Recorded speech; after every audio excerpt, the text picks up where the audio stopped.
튀김 소보로의 반격? 네, 무슨 얘기냐? 기사 보겠습니다. 심상찮은 여론 흐름에 목소리 내기 시작한 비명 잠룡들입니다. 이제 비명 쪽에서 뭔가 목소리가 나오기 시작했다라는 거죠. 어제 임종석 전 비서실장이 SNS에 글을 올렸습니다. 뭐라고 올렸느냐? 이제는 민주당 우리 스스로를 좀 돌아볼 때다. 적대와 싸움의 정치 안타깝다. 자신의 위치를 먼저 탐하는 사람들이 지지자들의 박수를 받는 게 불편하다라고 얘기를 하면서 모질고 독한 표현을 골라 하는 말 누구를 위한 거냐. 대화 타협 잃어버리고 이재명 한 사람만을 바라보며 당내 민주주의가 숨죽인 지금의 민주당 국민 신뢰 받을 수 있습니까? 라는 글을 올렸습니다. 네. 어제 저희가 살짝 전해드렸었죠. 우원식 의장이 원내대표 때 그때 같이 원내 지도부에 있었던 사람들 같이 불러서 만찬을 같이 했는데 그 자리에서 조응천 전 의원이 그 얘기를 했다는 거예요. 우리 소보로 말고 튀김 소보로 팥빵도 좀 같이 팝시다. 라는 얘기를 하면서 짠 건배를 했다라고 말씀을 드렸었는데 어떻게 보면 임종석 전 실장이 본인이 튀김 소보로라고 생각을 하는 건지 아니면 어떤 그러니까 이 플레이어를 생각하는 건지 아니면 킹메이커가 되려고 하는 건지 알 수 없긴 합니다만 공개적으로 이렇게 비판을 했습니다. 최수영 위원님. 지금 네. 그 민주당의 여러 가지 지지율 추세를 보면은 계엄 직후에는 굉장히 높게 솟다가 그다음에 쭉 떨어지는 단계를 보이는데 그 변곡점이 바로 한덕수 총리를 탄핵할 때부터예요. 그러니까 이른바 줄탄핵을 통해서 민주당의 네. 존재감을 드러냈고 그다음에 뭐 예산도 지금 거의 마음대로 하겠다는 것 아닙니까? 추경 요구도 하고 있고 게다가 또 시중은행장들 불러서 또 간담회도 하고 사실 그렇게 한 자리에 모는 건 쉽지 않습니다. 이렇게 하는 과정에서 국민 눈에 뭐가 보였을까요? 민주당의 일극체제 혹은 이재명의 일극체제가 나중에 입법권이 아니라 행정권, 이른바 대권까지 갔을 때 무엇으로 통제할 수 있을까?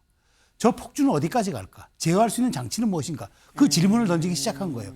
거기에다가 이재명 대표 사법 리스크 하는데 네. 사법 리스크가 문제가 아니죠. 전 신뢰 리스크라고 봅니다. 국민이 신뢰하지 않아요.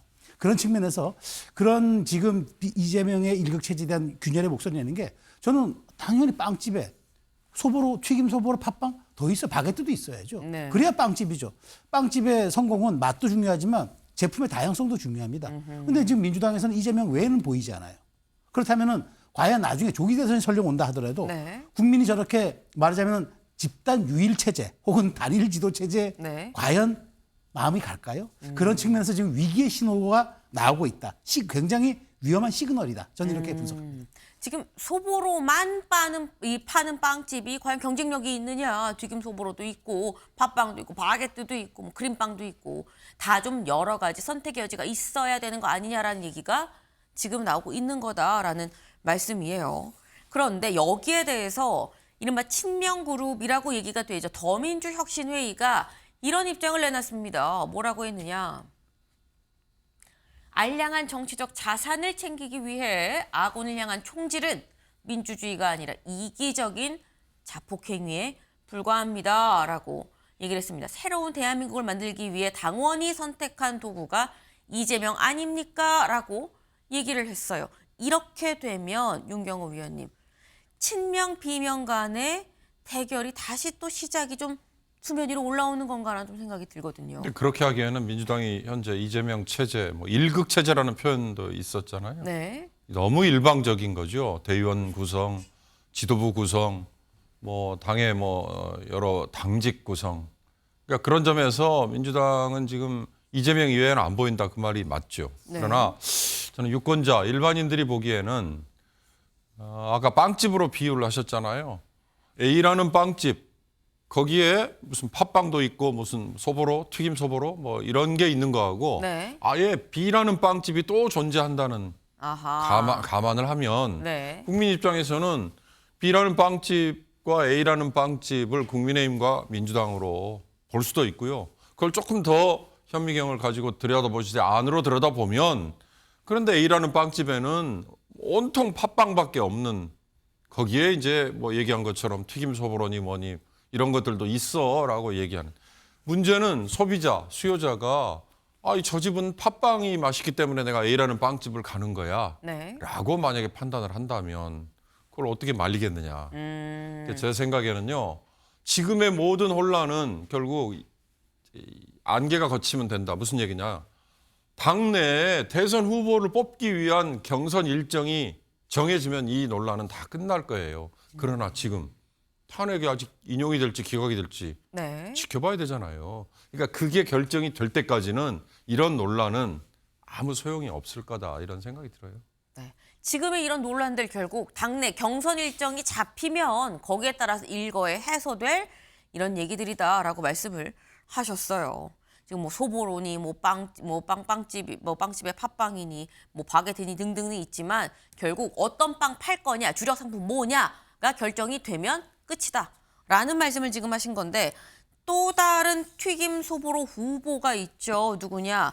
김부겸 의원입니다. 같이 볼까요? 민주당 하락세, 국민기대 못 미친 탓, 총대 매라면 매겠고라는 제목이에요. 네. 지금 이 김부겸 전 총리 이 언론 인터뷰에서 이렇게 얘기를 했습니다. 여기부터 좀 볼까요? 네. 여당 지지율이 야당에 뒤지지 않습니다. 네. 이 질문에 원내 제1당으로 전국을 책임져온 민주당이 국민기대에 못 미쳤다는 점이 지지율에 좀 반영이 됐다고 봐야겠죠라고 얘기를 합니다. 그러면서 또 이런 얘기도 해요. 여권 지지율 상승 이재명 포비아 때문이란 분석도 있는데요. 라는 질문에 위기의 근본은 대통령이 민주주의를 뒤흔든 탓입니다. 그 상황에서 국민은 민주당이 원내 1당으로 어른스럽게 대응하길 바랬는데 못해서 경고장을 준 겁니다. 그걸 이재명 포비아로 해석하는 건 좀 타당하지 않습니다. 라고 얘기를 했어요. 근데 이걸 보면 지금 최수영 위원님, 딱히 이재명 대표를 집어서 또 비판을 한 건 아닙니다. 하지만 당에 문제가 있어요라는 점은 또 지적을 했어요. 그러면서 한 얘기가 총대 매라면 매겠고 이거 사실상 선언 아닙니까? 선언으로 봐야 되겠죠. 근데 저는 재미있는 게 네. 그 상황이 이제 민주당이 원내 일당으로 어른스럽게 대응하길 바랐는데 못하니까 경고장 준 거다. 네. 민주당이 어른스럽게 하지 못한 이유가 뭘까요? 민주당의 아버지가 누굽니까? 아버지가 어른스럽지 않았잖아요. 아버지를 비판한 거예요. 저는 애둘러 갔다고 봅니다. 그러니까 이재명 포비아, 즉 얘기하는 여권이 얘기하는 네. 이재명 공포증 때문에 이런 게 아니라 국민이 이재명 대표가 정말 두려워서 민주당을 지지하지 않을까요? 그건 아니잖아요. 당신 같은 사람은 신뢰 때문에 우리가 받아들일 수 없다라는 거지 공포와 불신은 다른 겁니다. 네. 근데 지금 자 그러면은 이렇게까지 윤 대통령이 계엄을까지 하는 극단적 상황이 올 때까지 지난 3년간 윤 대통령 혼자서 이렇게 왔습니까? 이재명 대표 따지고 보면 한 몸이었던 거예요. 사실은 한 몸이었던 게 국정의 총체적 혼란을 이렇게 유도한 이재명 대표 책임 없습니까? 근데 저는 총대 매라면 매겠고 사실상의 출마 선언을 봐야 되죠. 네. 근데 여기에 핵심적인 건 뭐냐면 이재명 대표가 만일 대선 후보가 조기 이제 대선에 대해서 한다 하더라도 절대 추대는 못할 겁니다. 우리 역사상 추대한 대선 후보는 없어요. 그렇다면 추석 경선은 가야 됩니다. 네. 그럼 뭐가 필요하죠? 들러리가 필요하죠. 그런데 제가 잘 쓰는 말이지만 상황이 긴박하다 보면 들러리가 신부될 수도 있습니다. 들러리가 신부될 수도 있는 상황이 올 수도 있습니다. 얼마나 노고가 많으신지 알겠습니다. 특히 우리 청사 사정이 너무 안 좋아가지고 울타리 밖에서 너무 고생시켜드려서 제가 마음이 참 많이 먹먹하더라고요. 네. 시작하겠습니다. 우리 공수처는 12.3 불법 비상계엄 사건에서 법과 원칙에 따라 수사하여 내란, 우두머리 등 혐의가 있는 윤석열 대통령을 지난 1월 19일 구속하였습니다. 앞으로도 원활한 공소 제기 및 재판을 위해 검찰 등 관계기관과 긴밀히 협의하여 공수처의 역할과 책임을 다하겠습니다. 다만 정당한 법 집행에 나선 공수처 수사진하고 그다음에 영장을 발부한 법원이 불법적인 폭력으로 침탈당한 점에 대해서는 매우 유감스럽게 생각합니다. 그 과정에서 부상당한 경찰관님들하고 법원 관계자님들께 심심한 위로의 말씀을 전합니다. 다시는 법치주의를 심각하게 훼손하는 이러한 사태가 발생하지 않기를 바랍니다.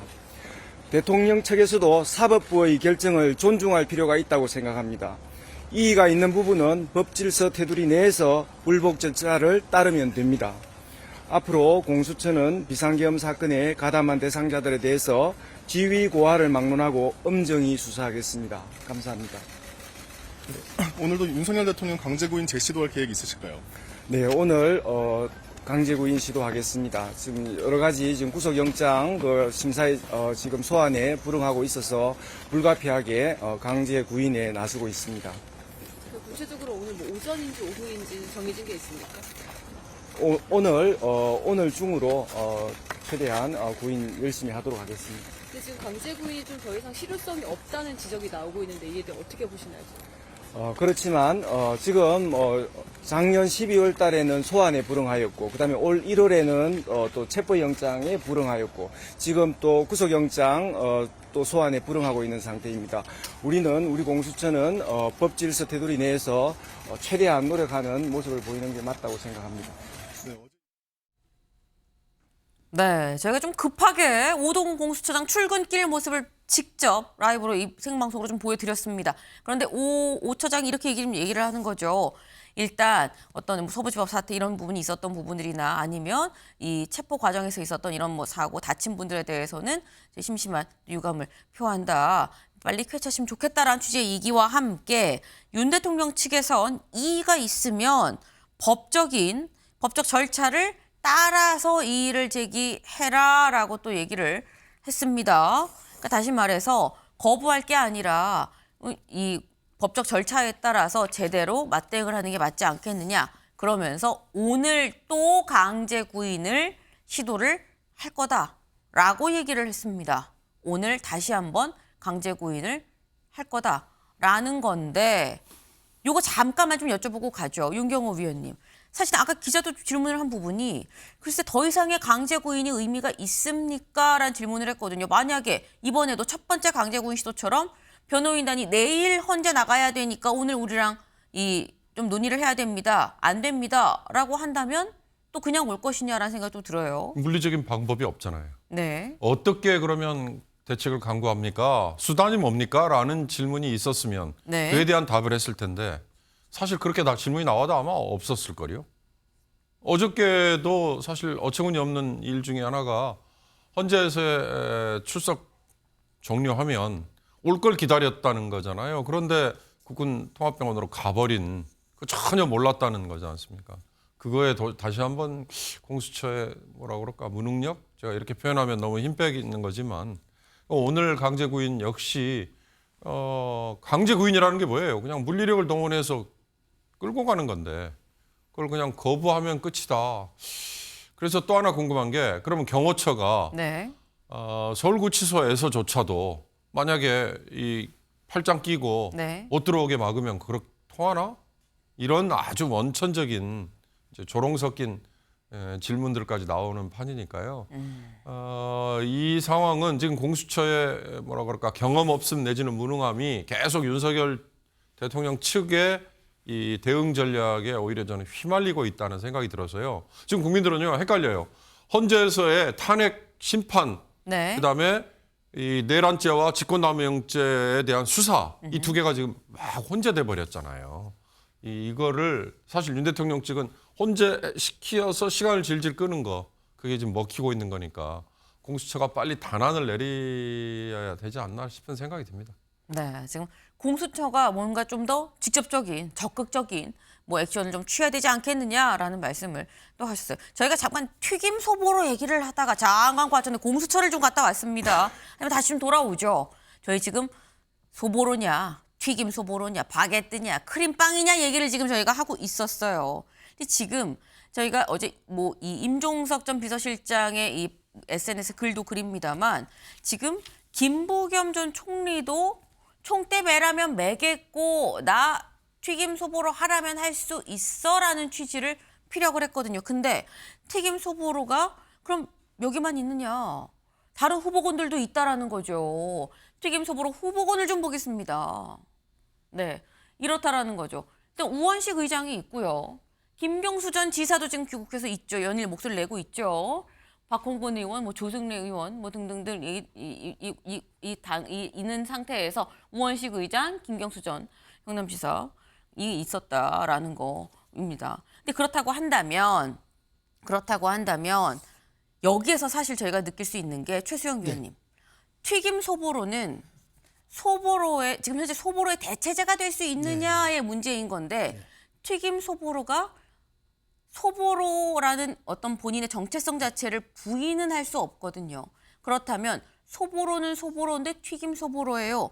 라고 얘기를 해야 되는 건데 이재명 소보로, 이른바 이재명 소보로가 어떤 튀김 소보로를 만약에 그런 상황이 온다면 선호할 것이냐라는 부분이 있습니다. 그러니까 그게 가장 중요한 핵심. 그러니까 네. 제가 말씀드린 대로 들러리가 필요해요. 근데 들러리란 말이 꼭 나쁜 말은 아닙니다. 그러니까 와서 뭐 그냥 장식품처럼 있다가 그냥 사라지는 그런 게 아니라 들러리가 신부될 수도 있으니까. 근데 이제 이재명 대표 입장에서는 그걸 거예요. 아마 전혀 정체성이 다른 빵은 원하지 않겠죠. 그런데 우원식 의장, 그다음에 김경수 전 지사, 이 정도는 저는 그다음에 임종석 전 의원, 저는 주류라고 봐요. 네. 근데 민주당의 역사상 단 한 번도 외부에서 수혈받아서 대선 후보 된 사람이 없어서 저는 그래서 그 경기지사는 김동연 지사는 네. 조금 좀 결이 다른 거라고 봐요. 그래서 당내의 어떤 주류 스트림으로 봤을 때는 네. 우원식, 김경수, 김부겸, 임종석 정도는 후보군으로 볼 수 있는데 정말 완전히 그 일종의 김경수는 대체제가 되거든요. 보완제가 아니라. 네. 지금 이재명 대표는 보완제를 아마 찾을 겁니다. 그런데 네. 김동연 전 지사는 거의 대체제에 가까운 사람이기 때문에 네. 조금 저는 결이 다르지 않을까 좀 그렇게 분석합니다.